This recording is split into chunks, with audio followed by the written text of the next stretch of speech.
Être une voix off, c'est pas un métier en soi.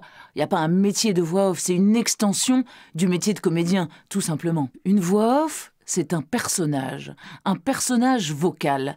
C'est-à-dire qu'un personnage, il y a un corps, il y a un physique, sauf que quand on est une voix off, on ne voit pas le corps et on ne voit pas les gestes, on ne voit pas le physique. Mais ce que moi je trouve intéressant dans le fait de faire des voix off, c'est que tout ce qu'on ne voit pas à l'image, ce sont des informations qu'on doit nous donner dans la voix.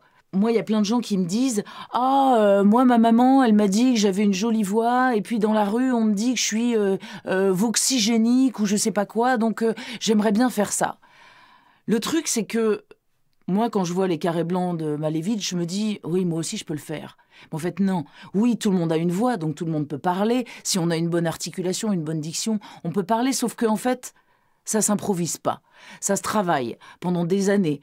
Moi, par exemple, j'ai fait le cours Florent. Après, j'ai même fait une école de musique. Donc, il y a tout un background à avoir. Et avoir une jolie voix, c'est tant mieux, c'est un plus. Mais c'est surtout beaucoup de travail. Il y a différentes techniques d'acteurs, ça peut être acteur studio, ça peut être Stanislavski. Toutes les techniques de jeu que j'ai apprises, après, je les mets au service de la voix qu'on me demande. Parce que, mine de rien, même dans une pub, même dans un documentaire, en fait, on est dans un personnage. C'est pas juste on lit un texte et on fait de la voix, c'est on rentre dans un personnage. Quelles que soient les choses qu'on nous demande, même quand c'est très factuel, on est dans un personnage. On est libre, l'univers créatif est sans limite. Cela dit, quand tu fais des voix off, je ne sais pas trop ce que ça veut dire, mais enfin, quand on te demande de faire des voix, il y a un moment donné où il y a toujours un brief. C'est toujours cadré. C'est pour ça que c'est un métier, c'est pour ça qu'un ingénieur du son, c'est important, un réalisateur, c'est important, pour qu'on te dirige, en fait. Parce que toi, évidemment, tu as une palette de jeux qui est, enfin...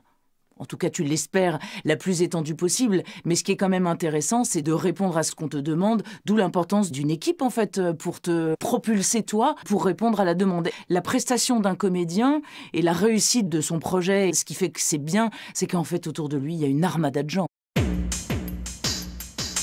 Eh ben, j'aime ce métier parce que je trouve que ça permet d'aller dans le tréfonds de ce qu'on est. Parce que sur un plateau de cinéma, on peut se dire je suis aidé par ma gueule, en fait. Mais dans un studio, en fait, on est aidé par rien.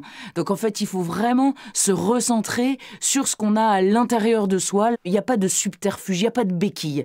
Voilà, c'est ça que je trouve merveilleux, moi, dans ce métier-là.